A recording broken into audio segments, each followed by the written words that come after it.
How many times have you had a great idea or a project that you want to start and for some reason something gets in your way and it never happens? Today I'm going to show you a fantastic way to stop ideas just being ideas, stop projects from sitting collecting dust and actually start to apply them and move them forward. And we're going to do it really simply as well. Now we're going to do this using a real simple framework called the Eisenhower framework. This is nothing new, it's been around for a long time, you've probably seen it, but what we'll do with this is we'll pull parts out of this and we'll use a modern framework that I've created, which is a process where we pull lots of different things that's been used in the past and put them together to really kind of keep you accountable, keep you focused, and ultimately get things done. So what you've got with this, give you a quick recap, is with the Eisenhower Matrix, you've got do, decide, delegate, and delete. And the idea is that they fall into one of these quadrants. One of these quadrants is that it's not that important. It could be that it is important, it's urgent, or it's not urgent. Now, if it's something that's not important and not urgent, then you can either delete it, or if it is got some urgency to it, but it's not that important, then you can delegate it to somebody else. Now, what tends to happen is that the reason things don't become urgent for you, the projects, the ideas, the things that you want to work on, the reason why they don't often become a reality is because they never have a deadline, so there's no urgency to get them done. So what we're going to do today in this quick video is I'm going to show you a way how we can take the things that you want to do, the things that's really, really important to you, and what we're going to do is we're going to wrap it around with a deadline so that we can actually turn it into something that becomes urgent and it moves from you then just deciding it to actually getting it done. Cool. So what does that look like? That really needs to be broken down, and the best way I know to do that is if we look at it like an arc, or in this case a triangle. You might have seen some of the old videos I talked about arc, which is a fantastic planning system. But what you've got here is ultimately what is the outcome that you are looking for at the top. This is the things that you want to achieve. And it needs to be clear, it can't be fuzzy.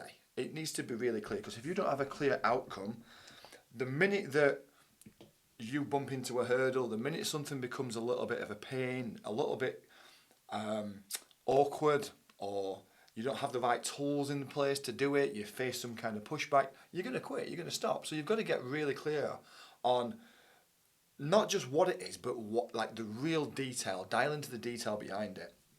And again, I'll put a link, in fact, you'll probably see it pop up somewhere where I talk about ARC. It'll probably help you to do this as well. The next thing that we want to look at is the deadlines. And the deadlines really is putting a date on things for you. So you want to have a date.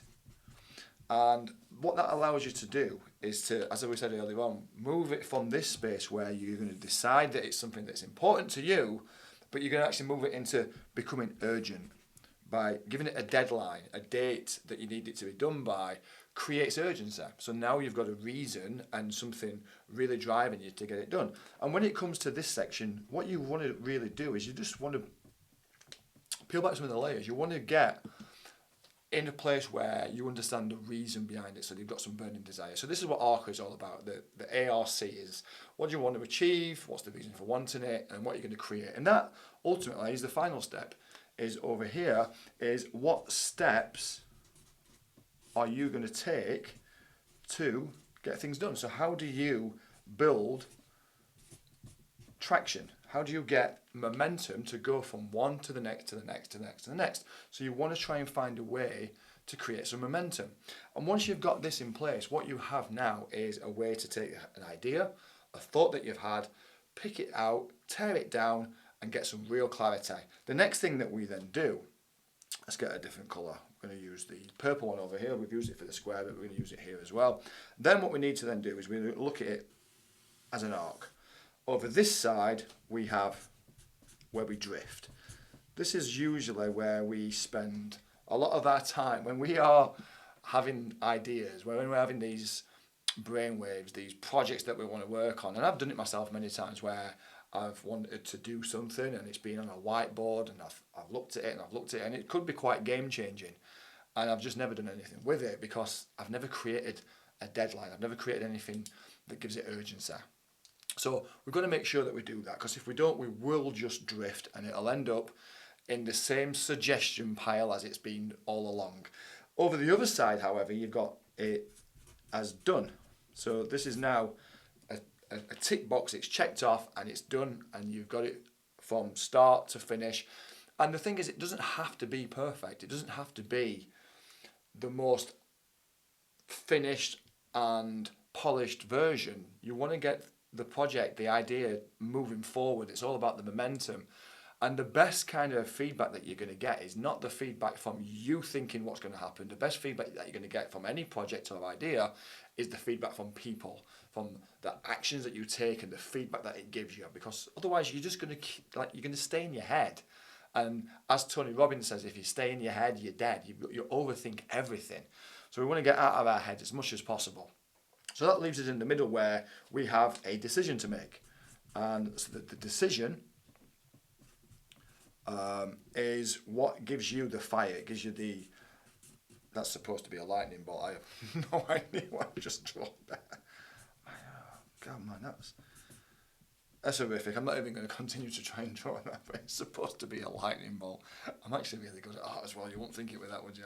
But it's the fire in the belly. So once you've got that decision, you've got clear on the things that we talked about. So you've got clear on the outcome. You've got clear on the date that you need to get it done. You've got clear on the steps that you're going to do. That's the decision. That's the fire. That's the thing that's going to give you that weird looking electric bolt of energy to move forward and get it moving. And that's really what we're looking for, is clarity. Clarity creates focus. Clarity creates that pathway for you to move forward. When you don't have that clarity, you end up in a state of confusion. When there's not a clear picture of how you want to do something, then confusion creeps in. And it's something that I used to use as an example all the time with a lot of the workshops, where we'd get the people in the room to visualise what their car looked like. And because they've got a picture of the car, they know what the car is, they've drove it loads of times, they could literally see a picture of the car. A lot of the time when I asked them what happened, they actually said that they walked outside into the car park where they parked it, mentally obviously, saw a picture, it flashed on the screen in their mind and they could tell it. So they were really clear. And where there's clarity and a picture, we understand it. Now what I said to them after this is, I want them to help me rearrange the room. And I said, will you help me? And obviously everyone in there said yes, they're not rude. Well, I don't think they were. And I said, right, cool, let's do it. And they just stood there lost. And we're like, well, I don't know what you want me to do, John. Like, we're on the chairs or the tables. Like, what is it what we're doing? And they was confused. So when there was no clarity, there's confusion. So the idea is that we want to make sure that we remove any boundaries, any of the things that's going to get in the way and stop us from making these things action.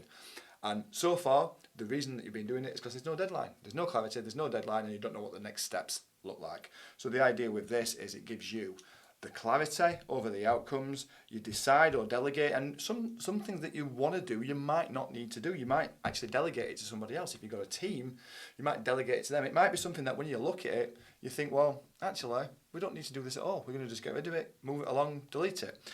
Once you've decided, though, and you've got what you need to decide clearly what's the outcome, what is it that you need to get it done, and when's it going to be done by, and what steps do we need to take in order for us to create that momentum.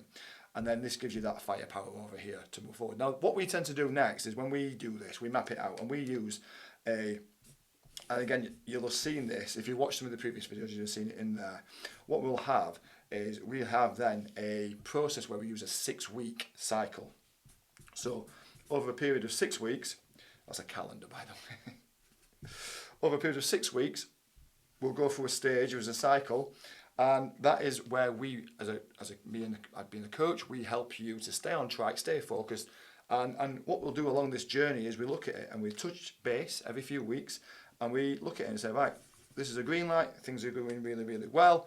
This is a red light, things aren't going really, really well. And if we've got an amber, we'd do a little amber line.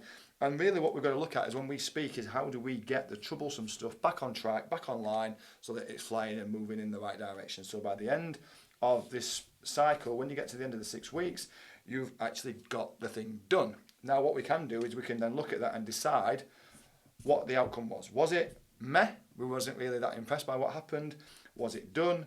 Did we miss a few things? And was there anything there that surprised us? So it's a really simple way for you to set the ideas. If you've been having ideas for a while, if you've had projects that you want to start and for some reason you just can't move them forward, this is a really simple way for you to map it out, get them out of your head, decide what it is that needs to be done, or decide whether you're going to get rid of it altogether. Just delegate it, delete it, decide it, or do it.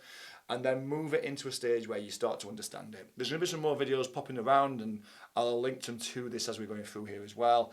But if you need some help with this, I'm going to put a link below. It'll talk about what the 6-week cycle is. It's called CycleOne, and it can help you to take a particular part of your business, whether it's the sales, the marketing, whether it's the product that you're providing, or maybe it's just the numbers. And we can map this throughout a cycle, and the idea is we do 5 or 6 of these cycles each year, so by the end of 12 months, you've got total impact in your business and a system that is repeatable and ultimately get to a stage where it's scalable as well. But if you've enjoyed this, guys, do subscribe, do leave a comment, do share it, do tag other people into it. It really does help. Look out for the next videos, and again, if you need some help, click the links in the descriptions or somewhere on below.